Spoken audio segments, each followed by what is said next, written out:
What does that even mean, Bowers Game Corner?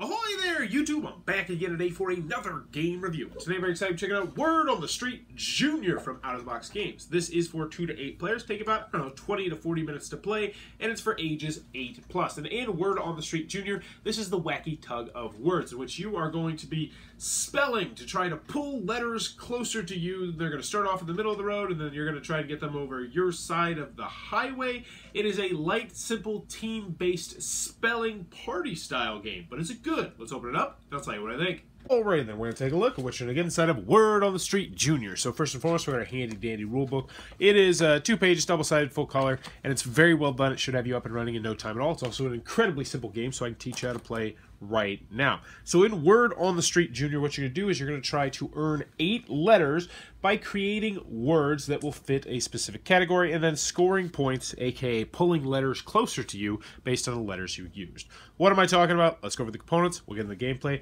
First, we have this little tri-fold board right here, which is pretty long. It goes from A to Z in the junior version of the game.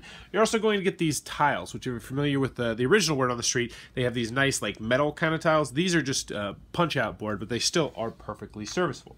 Next, you're going to get yourself a sand timer, which you will flip over. That's how much time you have to come up with your word. And then you're going to have this plastic tray, which is actually pretty nice, pretty sturdy. That's going to have a whole big list of categories, and they are double-sided. So lots of different categories in the game.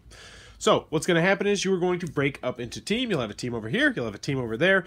And once you decide who goes first, they're going to get the category and flip over the sand timer. So something worn on the feet. You flip over the sand timer, and now we're trying to think of a good word that is something worn on the feet. So generally, especially at the beginning of the game, you're going to want to choose longer words that you know how to spell. So I might say moccasins. I don't know how to spell that, though, so that would be a problem. So the obvious one is shoes. So maybe we'll go with snowshoes. I think that's 2 words or 1 word, because there are certain rules. You can't use 2 words.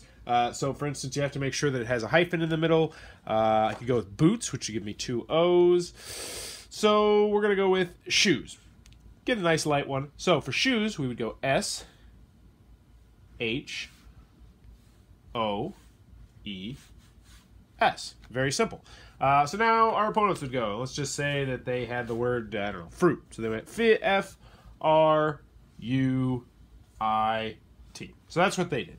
So it gets back to us, and we're looking now at the board, and we're like, oh, we really want to make sure we have an S, because, you know, if we can get one more S, we would pull it over closer to us. So we see something, and we say, something that smells bad. Flip it over, and we might say, diaper. So yeah, diaper might work. That'd be a good one, even though we do want to try and get an S. So let's think. Diapers. Diapers would be a good one, because then we would get the S as well. So we would go with diapers. So we would go D-I-A-P-E-R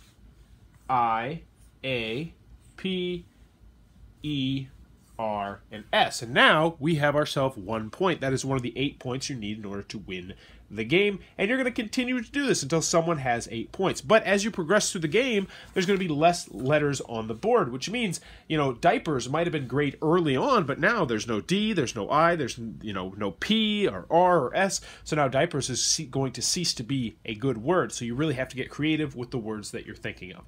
But anywho, once you get to 8 points, that person will be the winner of the game, and that in a nutshell, that team, I should say, will be the winner of the game. That in a nutshell is how Word on the Street Junior is played. Alrighty then, Word on the Street Junior from Out of the Box Publishing. What are my final thoughts? Let's go over the pros, let's go over the cons. First, on the con side, game's not going to be for everybody for a variety of different reasons. First and foremost, obviously, this is a light, simple, family weight, party-style game. And if none of those are things that you want, then this one's not going to be for you. Also, it says 2 to 8 players, but take that with a grain of salt. As soon as you go over 2 players, you have to play as a team. So if you're playing 4 players, it's 2 versus 2, 3 versus 3, 3 versus 2, any combination of the above, and obviously it works best at even numbers, so those would be the ideal player counts. And I also liked it best the higher player counts. It was okay at 2 players, like I played again, but I liked it best when there was more people on the team to bounce around ideas, but I'll talk more about that in the pros. Also on the con side, component-wise, you know, if you're used to the first edition, the original Word on the Street, just adult version, then you're used to the really nice, thick tiles, and these are just cardboard, little cardboard pieces. That being said, they're still perfectly serviceable, but I like the pieces from the original game a little bit better. So that is something I did want to mention. Another comment I have with this game is that, you know, it does get more difficult as you progress, and especially for younger kids that can be difficult because, yes, they might think they have this great word towards the end of the game, but in actuality, all those letters that they wanted to use are no longer on the board, so the word is garbage. Now, I think that's one of the most genius aspects about this game, but for younger kids, that can pose somewhat of a problem. And the other cons that I have with the game, people who are really good with words are just going to have a natural leg up in this game. If they know a lot of obscure words, then they're just going to have a leg up on this game because they're going to be able to use that K and that G and that L in a single word that has to do with baseball or something like that. But, you know, that's just a typical word game issue that you're going to run into with 99% of word games. Any other cons? No. Moving on to the pros. Last con that I have is that there is downtime between turns because you take your turn and then they take your turn, and then they do the sand timer thing, and then they move all the letters, and maybe you argue about how something's spelled or if some word is relevant to the topic. So there is a little bit of downtime in between turns where you're not really doing much of anything. It's not a huge deal, but that being said, I always play with a variant, which I'll mention in the pros. But moving on to the pros, Word on the Street Junior is fantastic. It's a great family game, it's a great party game, and it is an absolutely essential educational tool if you have kids that are learning how to spell, because it really does turn spelling into a fun game, and that is a really hard task to accomplish. There's a lot of word games out here that I like and that I enjoy as an adult, but there's not too many word games that I take into my classroom and play with kids. This is one of them. My 7, 8, 9, 10-year-olds love this game because it really does make spelling fun, which is incredible. So what do I like about the game? So first and foremost, component-wise, very nice components. It's got the nice long road. The tiles are perfectly serviceable. It comes with plenty of the cards, and they're double-sided, so you're going to have lots of different categories. The sand timer's perfectly nice. The box, you know, it's about the right size, which is nice as well. Most of the categories, some of them are a little bit out there, but for the most part, they're categories that kids are going to know, which is a good thing as well. I love the aspect of the game where the game gets progressively more difficult. And each time I play with new people who are kind of scoff at the game just a little bit when we first started, they're just like, oh, I'm just going to choose a long word, and then a long word, and then a long word. Then all of a sudden, halfway through the game, they're like, oh, there's more to this game than I originally thought. I can't use that long word because P's gone, S is gone, T's gone, E's gone. So now I have to start getting creative with the words that I choose. And towards the end of the game, it just becomes like this, like, ooh, I just really need a letter G, but I also could move the V and the R. Should I move the V and the R? Should I move the G? It has some interesting choices there. Now, the variant I mentioned that I always play with because it keeps everybody always interacted is the variant where when you reveal a topic, both teams quietly whisper together and come up with the word, and then they either write it down or they say the word at the same time. And that actually makes who's going first place a big deal, because if you have,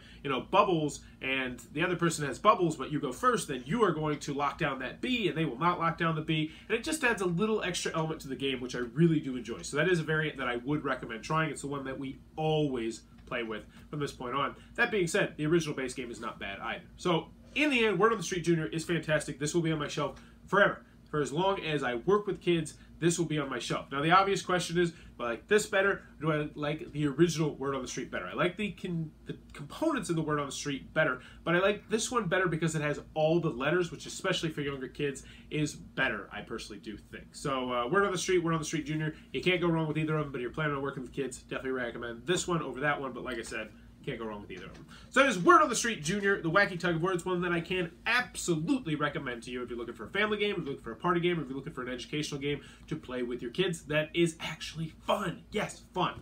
Word on the Street Junior. If you enjoyed this review, please be sure to click on that subscribe button down below in the comments below. Let me know. Did you ever play games in your classroom when you were a kid? For me personally, you know, I do remember stuff like Oregon Trail. I think the coolest game I ever played, I think I was in like 8th grade, and we actually played like kind of a real-life version of Oregon Trail where we had resources and we had to send them, and you know, people started to slowly die in our unit. It was really cool. He made it into like the, what was it? Not the Trail of Tears, but the like the Wild West, where they were going to the Wild West to do prospecting and whatnot. It was a fantastic thing. It still sticks with me to the day. But let me know in the comments below, did you have any cool games in your classroom as a kid? And as always, thanks for your time, YouTube.